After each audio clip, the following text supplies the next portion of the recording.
He segued it real good. So we're going to go from the villains of Spider-Man to the villains of Vaudeville.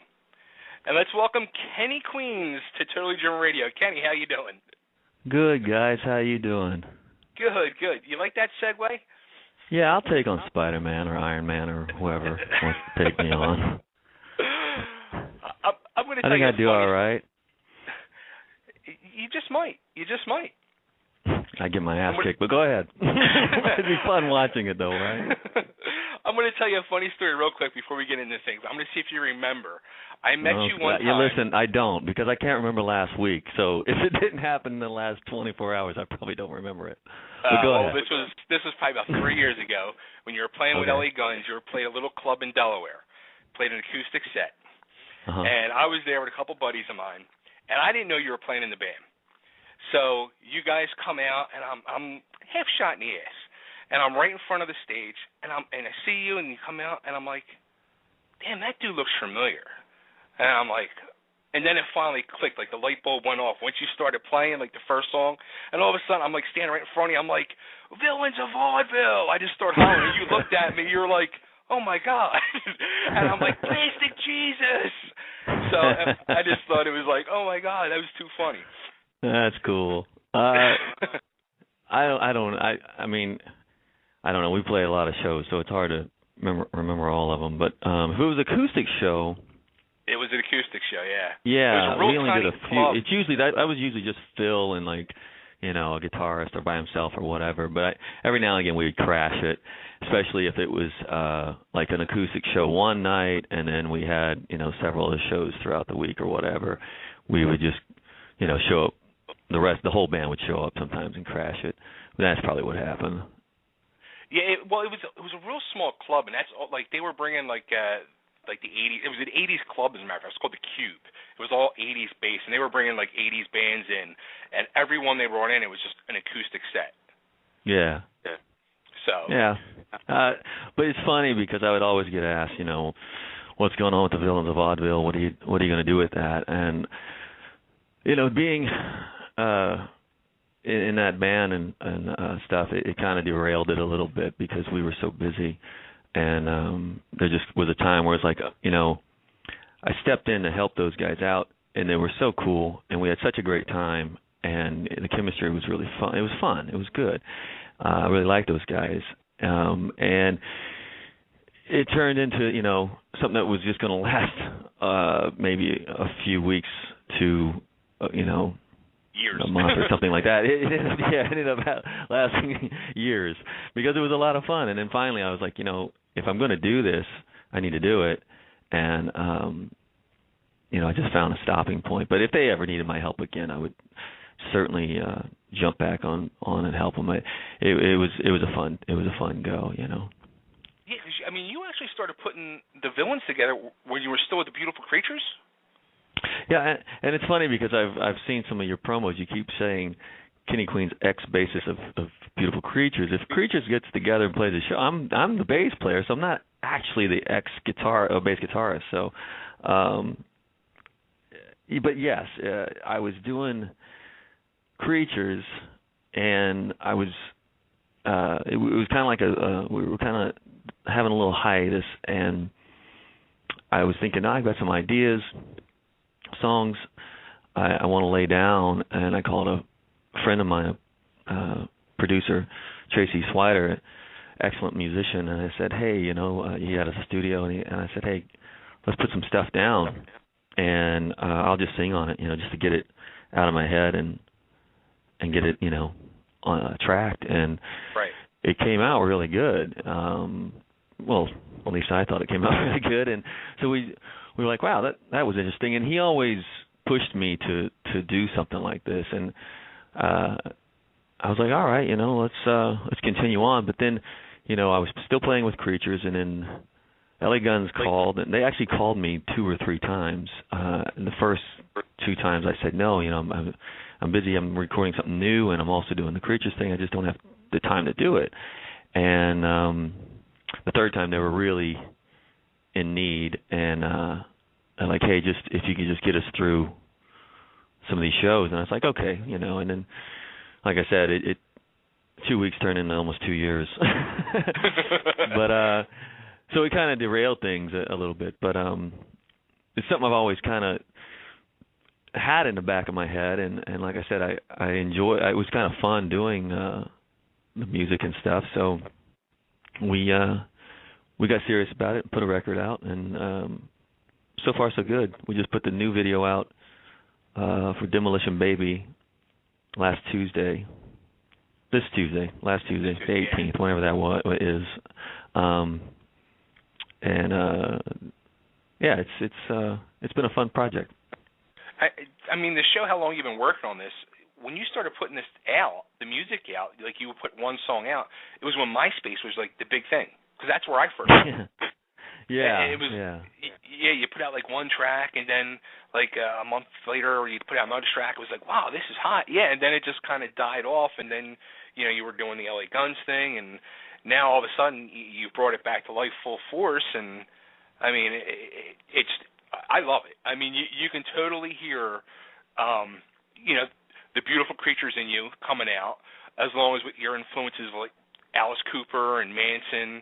I mean, it's just a great album, and I got mine last week, and I've been listening to it in my car for the last few weeks.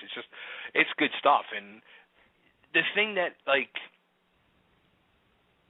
it's almost like kind of aggravates me. It's got to be aggravating for you.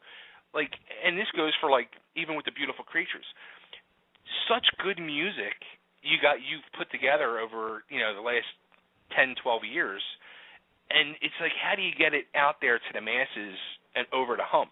And you're doing now with like, I mean, you're putting videos out, and I was just saying this, I think on last week's show with Tony Harnell we had on, like back in the day, bands would put videos out, they'd get on MTV, and you would create the star.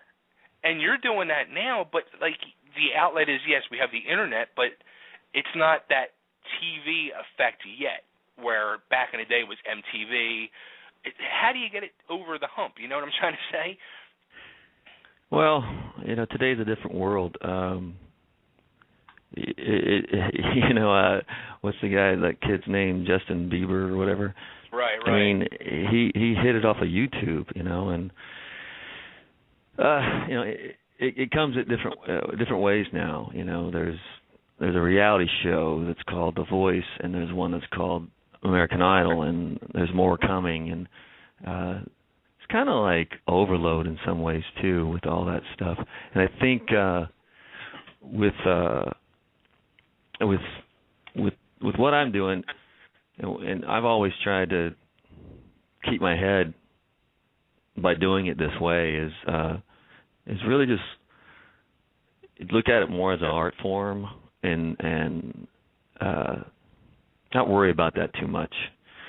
If you start trying to put together music or whatever for everybody else and for money or other reasons, you will probably lose yourself and lose what you're about. I think it's more important as an artist. It's just like a painter. You know, you're always gonna, if that's what's inside you, you're gonna paint. You know, or you're gonna draw, right, whatever it is. And it's the same thing with music. I think if it's inside you, you just do it, and you do it to the best that you can do, and don't settle, and push yourself to do, you know, the very best you can. But at the end of the day, you really have to like what you're doing.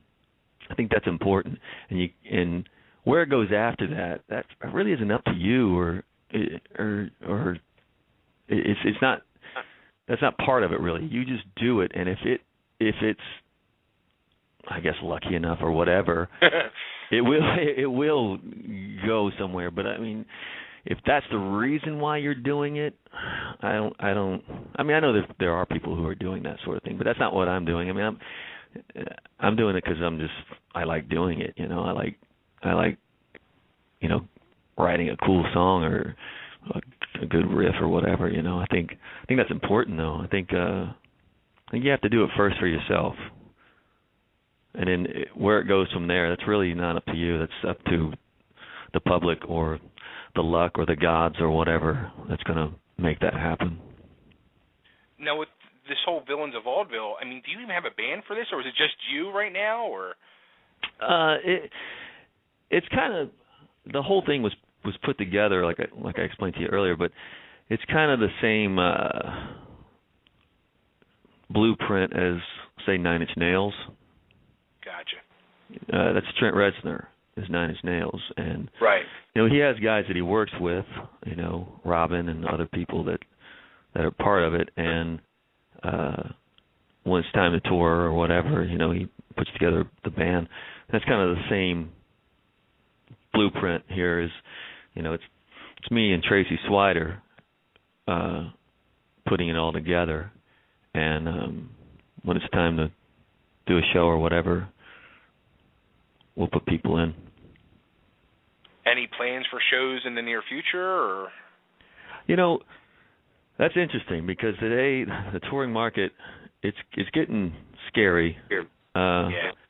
When you see bands out there, which as a fan you love it. When you see Rob Zombie and Marilyn Manson going out together, that's awesome.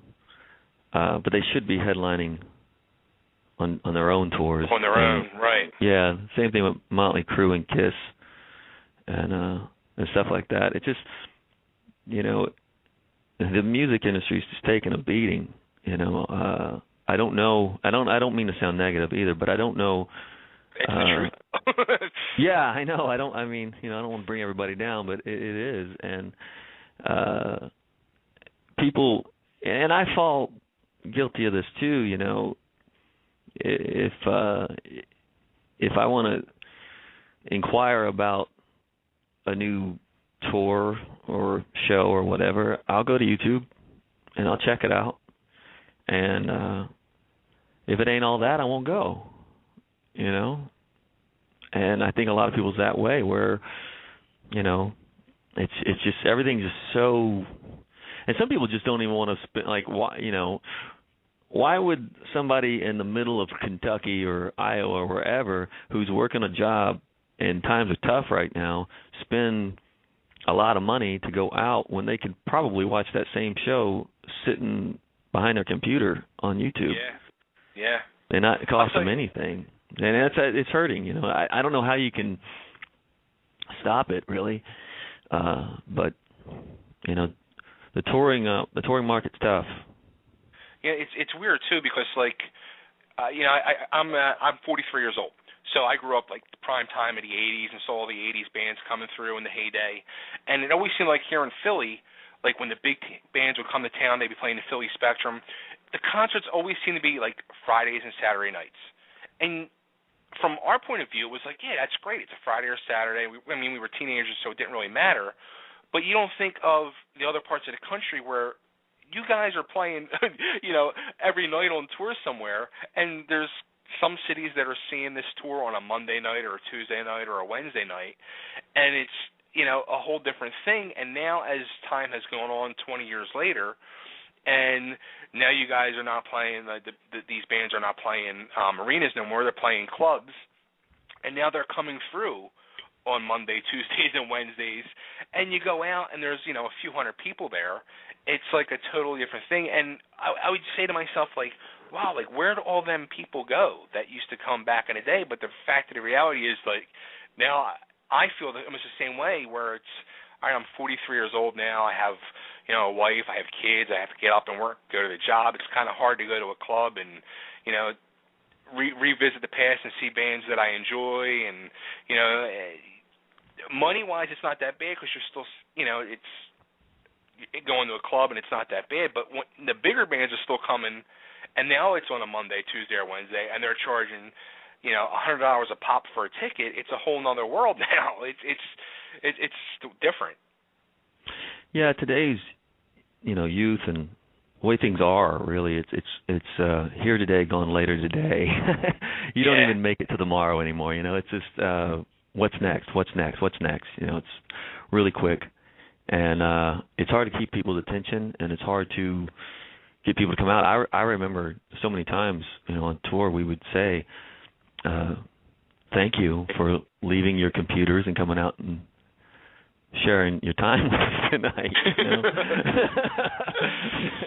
It's hard to pull people away sometimes, but you just got to muscle on.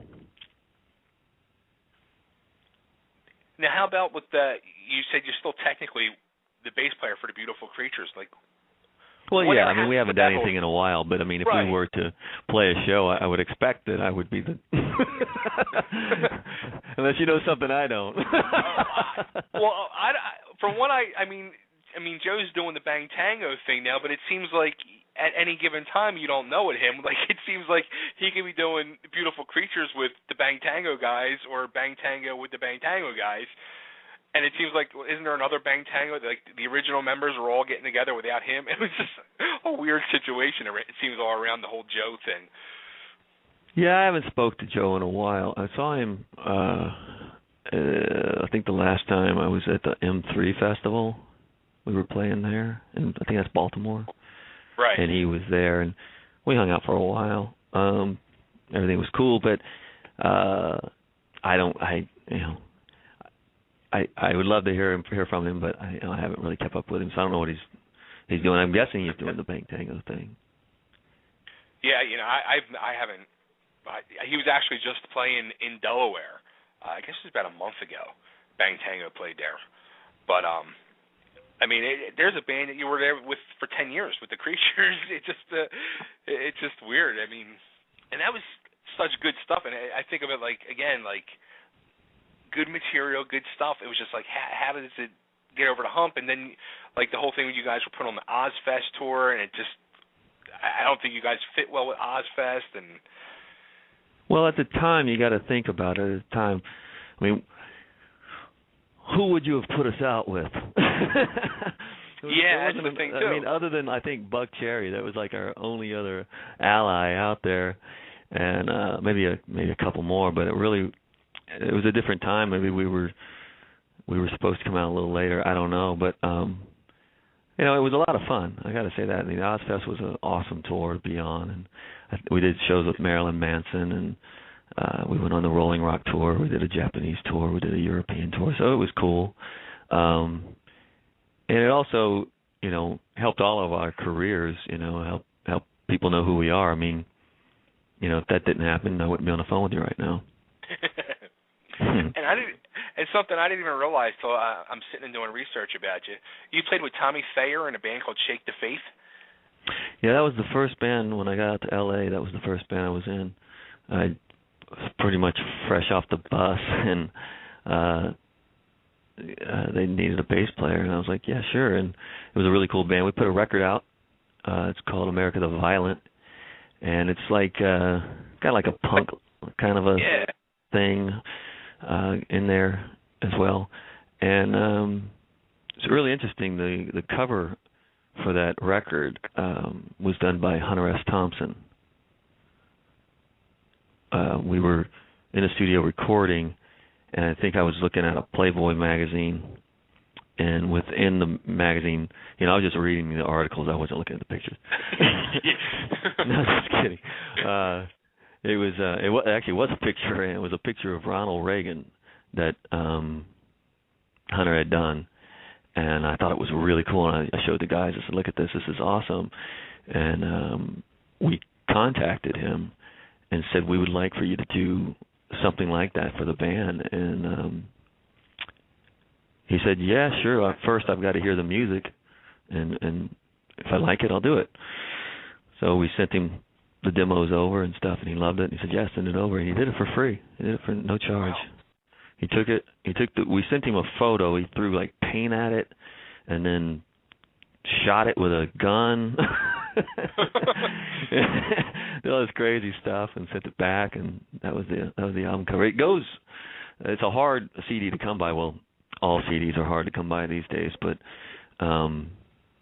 it goes on eBay for like over $100 or something stupid. But yeah, it came not because of us, because of Hunter. I came across some clips on YouTube, and I was listening to it. I was like, this is just not something I picture Tommy Thayer playing. Tommy's actually a really good songwriter, and he's really cool guy. I learned a lot from him. I was really young, and he was like an older brother, and really cool guy. We're still really good friends, and really showed me the ropes. But he's really knowledgeable, and he could probably write any kind of style of music. And like he's enough, like I say, like getting a band over the hump. I mean, Black and Blue. I was a huge Black and Blue fan back in the '80s. Like the first album I loved, and then they came out with the second album. I was like, all right. But I thought the third album, like Nasty Nasty, came out. I was like, this is gonna be it. They're gonna be huge. And then it just went away. I was like, what happened? You know what's funny is, I don't mean to sound wrong, but I don't know anything about Black and Blue, and I don't really know anything about Bang Tango either. It's so weird because people talk to me about it. I'm like, I should probably get like some of their music or something, you know. Oh, that's too fun. Yeah, but yeah, he. So then, who influenced you? Like, what did you grow up listening to? I like harder edge stuff. I like heavier stuff actually. 9 Inch Nails. I love Rob Zombie, Guns N' Roses. I love Joan Jett. Edgier stuff, kind of, you know, more of that kind of vibe. But it's funny. I've always had like a pretty wide variety. Like I'll listen to something like Norah Jones and Adele on 1 minute, and then the next minute I'm listening to Slipknot, you know, Lamb of God or something crazy, and then it's Dwight Yoakam and Johnny Cash or Prince. You know, I'm all over. I like good music. It doesn't really have to be a certain genre, really. I like everything. I kind of like that. I like a lot of different music, you know. How about LA Guns? Were you a fan of them? You know, I did like LA Guns. I did. But I'll be honest, when they called me and told me, you know, or asked me to do the gig, they told me they were doing certain songs, and they sent me the list, and I didn't know. Well, I didn't know how to play any of them, you know. Right. But I had to learn like 17 songs in like a week. And I was like, oh man. And it was a little tough because they kind of, you know, some of them sound the same or whatever. It was kind of, not that they were, they just, you know, I get them confused a little bit. But yeah, I knew like the more popular stuff, I guess, but I didn't know a lot of it. And we put it together. And like I said, it was less than a week. I was playing a show. Let's see. I think I was doing like Rocklahoma with Creatures, or maybe it was a few of them. Maybe we were doing. I can't remember. My memory's bad, but I think we were doing like a little run where it was Rocklahoma and the Texas Jam or something, and the Rock on the Bayou. Anyway, at the end of that, I had to fly back to L.A. and learn the songs, and then we had another gig at here in Hollywood, Creatures, and then the next morning I flew out with L.A. Guns to like Sioux City, Iowa, or something. We played with Whitesnake, I think was the first gig, and it was just crazy because I was like, you know, trying to do the Creature stuff and learn other songs from them, and then not get it all confused. But, yeah. So did you actually leave Creatures altogether, or it just kind of faded away? No, that's what I was saying earlier. I don't consider myself the ex-bassist because we just stopped playing shows. Okay. I think I got busy with. Well, I wanted to do the villain stuff, but I got busy with LA Guns, and then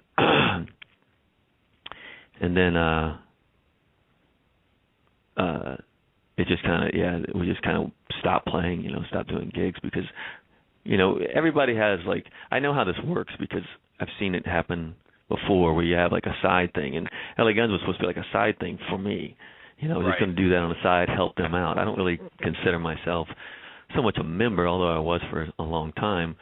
I didn't record any music with them or anything. There's so many people out there who they're in a band for a minute and they're you know, they put that on their resume, and it's fine. But right. yeah, I just looked at it as more like I was helping them out, you know, and like I said, I would do it again. It was a pleasure to play with those guys. It was really easy and simple, and not a lot of drama and stuff. But I think that just what happened is we just kind of, all of us got busy doing things, and it just, you know, out of sight, out of mind. We probably should talk about it or something. It'd be fun to do a show. Now, how about with the Creatures after early on after DJ left? Did you think it was like the beginning of the end? Did you think? I mean, was it like a major blow for the band? Man, if you knew the whole Creature story, you'd think the beginning was the end. No, I'm just kidding. It was a great. I'm very, again, you know, going back to being proud of what you do and making good music is always first, and I'm very proud of both the records we did and all that stuff. With anything, especially music, it's you know, there's a lot of obstacles and stuff. I didn't think it was the beginning and the end, and we kept going afterwards. And I think if you look at the sales, both records sold the same. So, yeah, I mean, I looked at it as something I'm very proud of and happy that happened, you know. Cool. I mean, I like DJ a lot. I think he's a really good guitarist, and wished he wouldn't have left, and there was really no reason for him to leave. And there's no reason for him to not do shows with it now, you know. Right. People do it all the time, you know. And I think that's how I would like to do it if we do any more Creature shows. It would be really nice just to, you know, have the five guys, you know, doing it.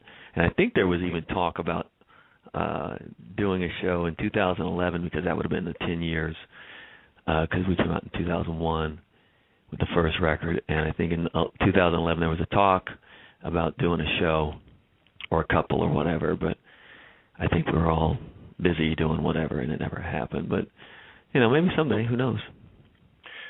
I mean, that's something, too, that's really different with the music business today, is where guys are doing different projects, where, you know, back in the day it was you had your one project and that was it. Now it's like everybody has 2 or 3 or more projects, and it's like, how now is everybody able to find the time to do it and have all these different things going on, where back in the day it was one thing, it was like, and then it was unheard of if you were doing something else. Yeah, it's a double-edged sword. There's a part of me who, you know, I kind of like being a little bit more loyal and sticking to one thing and not doing too many things, spreading yourself too thin. And I think it looks better too if you just kind of stick with the one thing. But that's how things change, you know, and you can't really stop change, you know. It happens that way.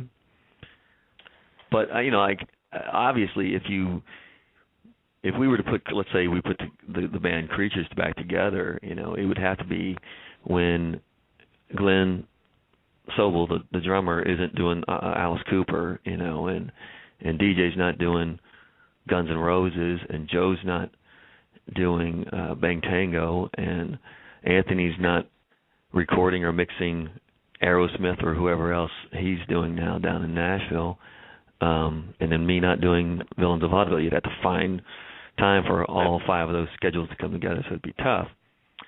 So in some ways, you know, you got to commit yourself to something. But if we were to do a couple shows or something like that, I don't think that would be too hard to pull off. Sure. Yeah. Well, let's why don't we give everybody a taste of what you've got yourself committed to now with the Villains of Vaudeville? Let's play Demolition Baby. How about that? All right, the new video. The new video just came out this Tuesday. You can check that out on YouTube, and you can go to their. You have your webpage hooked up with everything, which is smart.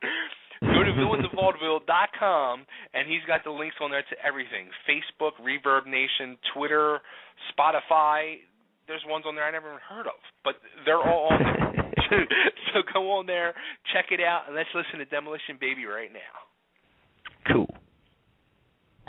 bang, bang, and a boom, boom, boom.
Demolition Baby from the Villains of Vaudeville. Good stuff.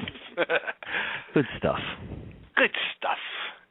Yeah, that was a fun video to shoot. We had a bunch. I don't know if everyone's seen it. So we had a bunch of girls dressed up in dominatrix type outfits, and anytime you have girls dressed up in nice lingerie, attractive girls, and they're spanking each other, and you're getting it on film, you're going to have a fun time.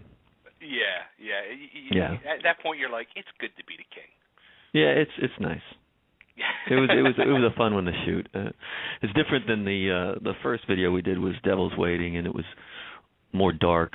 Devil's Waiting was shot by a guy named James Despain, and he's originally a photographer, and I loved his work. I thought it was awesome, and I met him, and he did a photo shoot with me, and we started talking. I said, "Have you ever done a video?"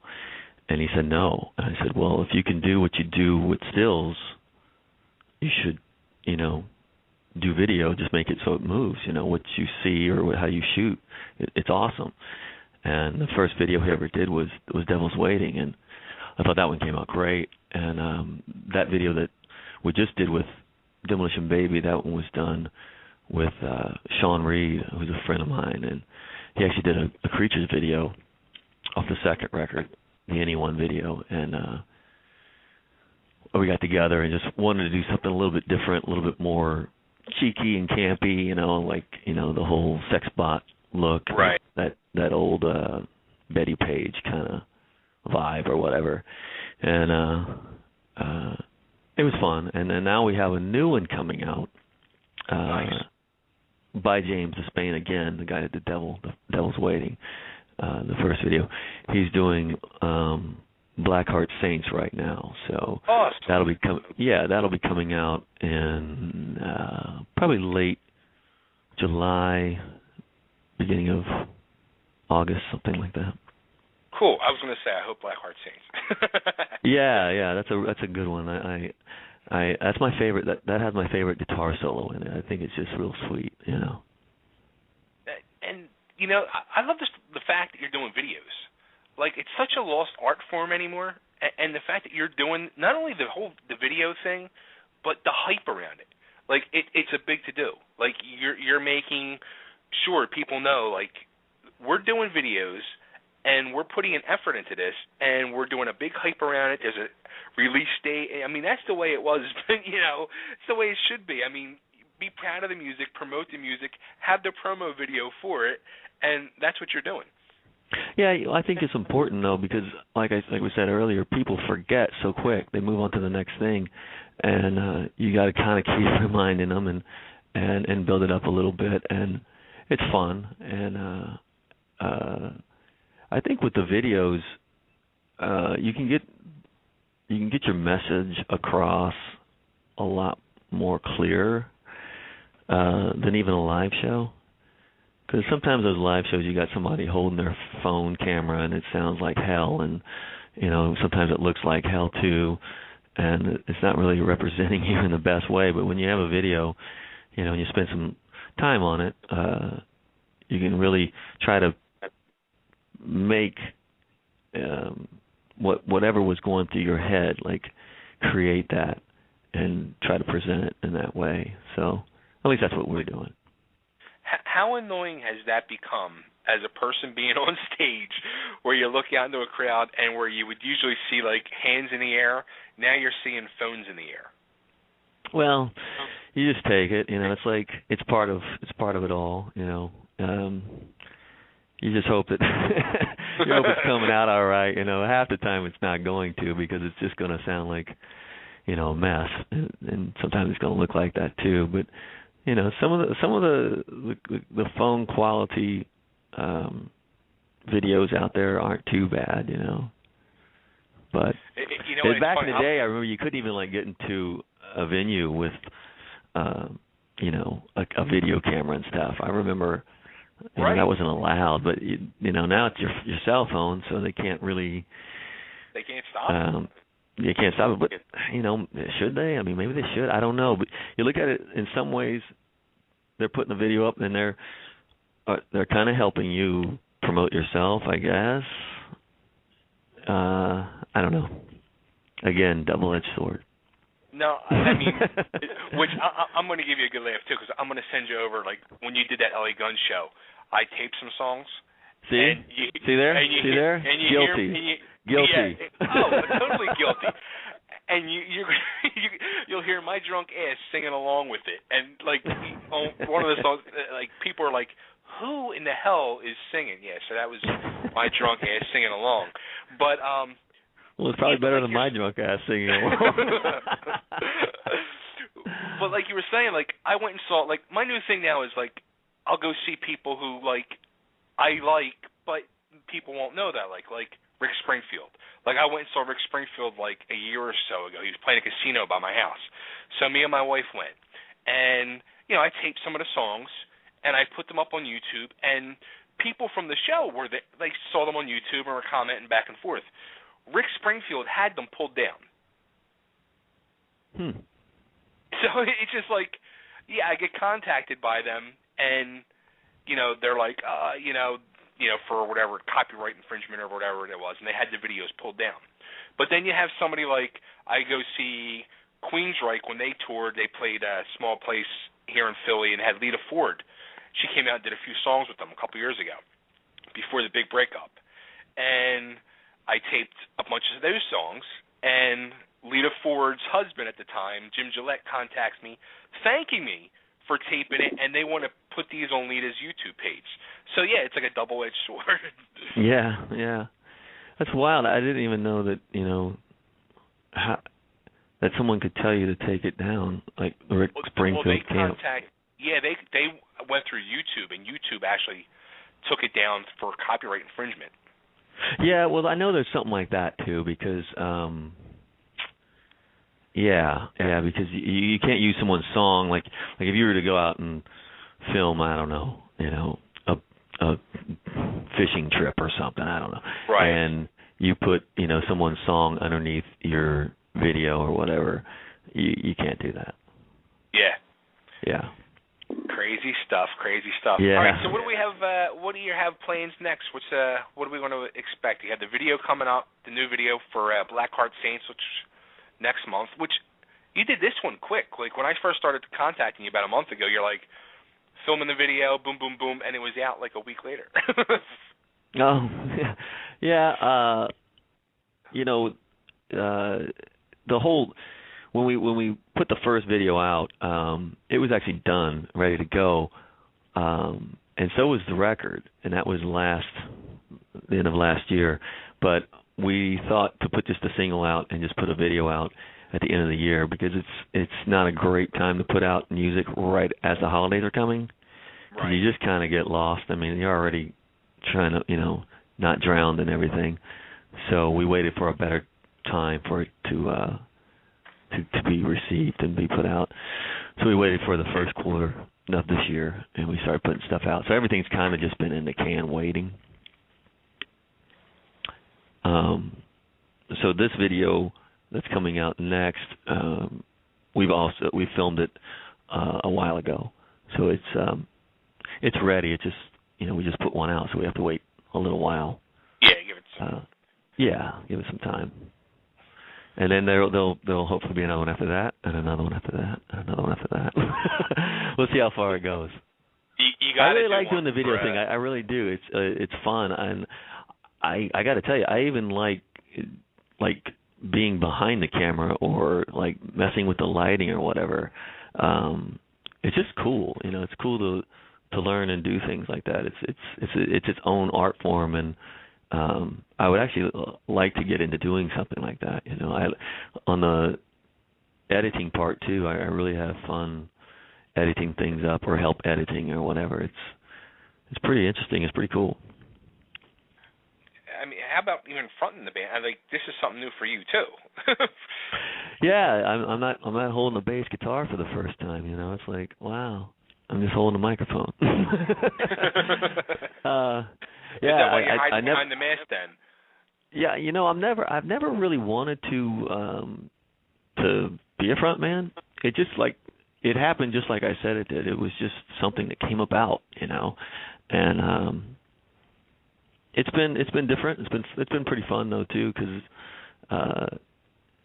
it's allowed me to really express myself, and it's been cool. It's like digging in deep in the back of your mind and coming up with something and creating it is always fun. Cool. Well, I'm loving this stuff. Everybody out there should love it because I said so.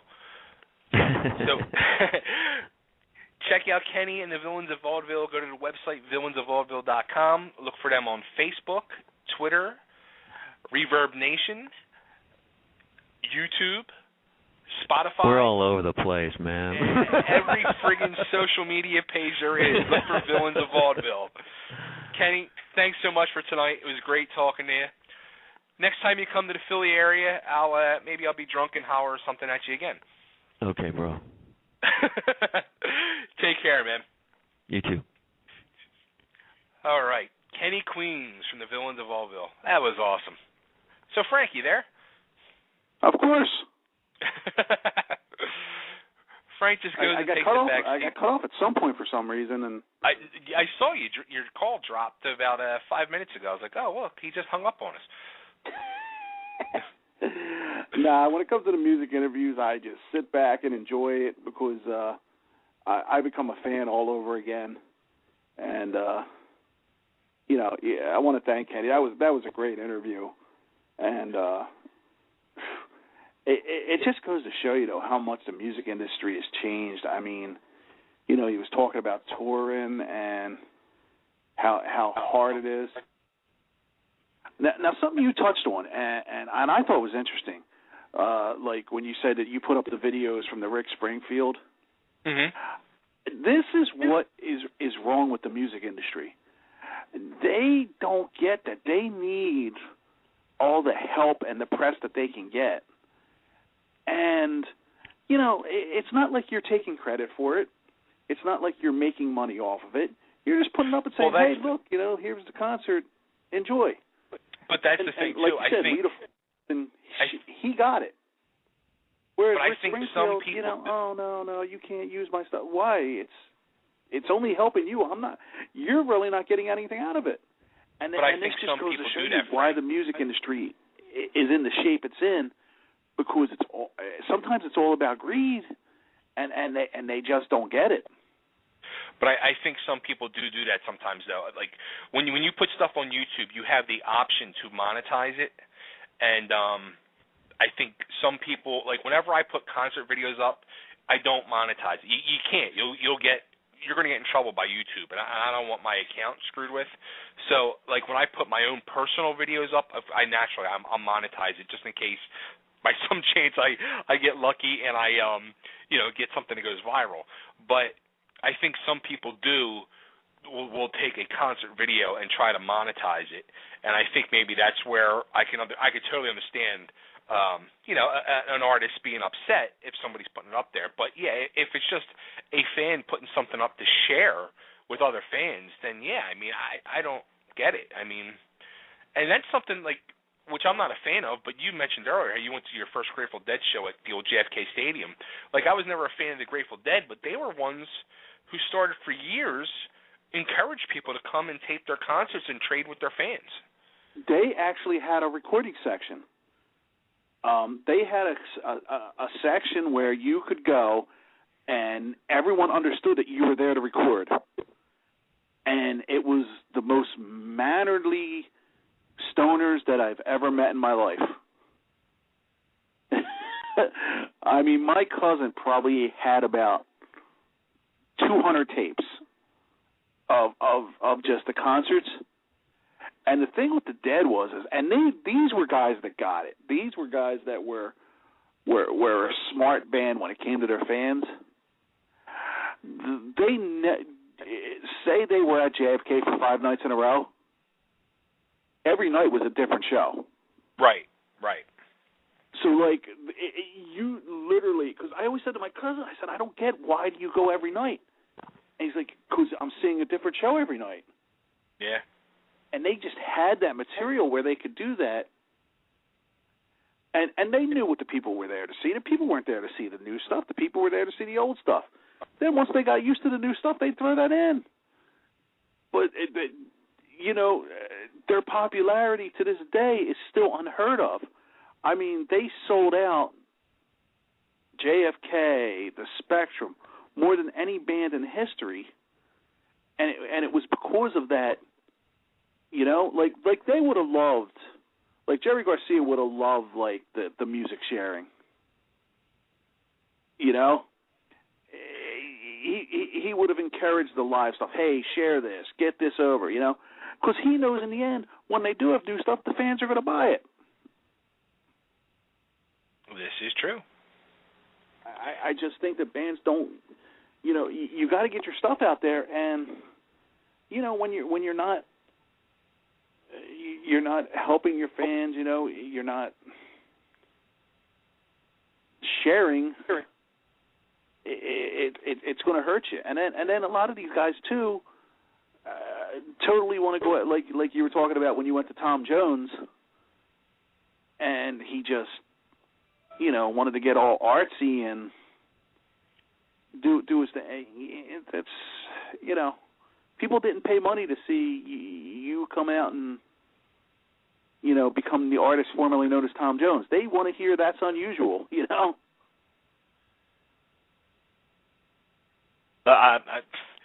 I'm sorry. Kenny just sent me a message. Play Black Heart Saints. I don't have it queued up in the system. I suck. I should have. I was going to put he does a killer cover of the old Alice Cooper tune, Is It My Body? Incredible. I'm telling you, people out there, get the CD. Go to his website, order the CD. I did. I paid for the CD. I didn't ask for a free copy. I paid for it. Go there, order it. I had the CD in my house in like 3-4 days, and it's been on heavy rotation in my car. It's awesome. And I'm going to take it with me. I'm going to Virginia Beach for the weekend. I'm going to pop it in the car. I'm going to play it for my wife and my kids on the ride down to Virginia Beach tomorrow. So there you go. So go. See, look, now, so he can holler at me now, and he don't have to be drunk. I didn't have another tune queued up. I suck. I'm sorry. You know what, though? Maybe next week we got to play that Alice Cooper cut. Yeah, that's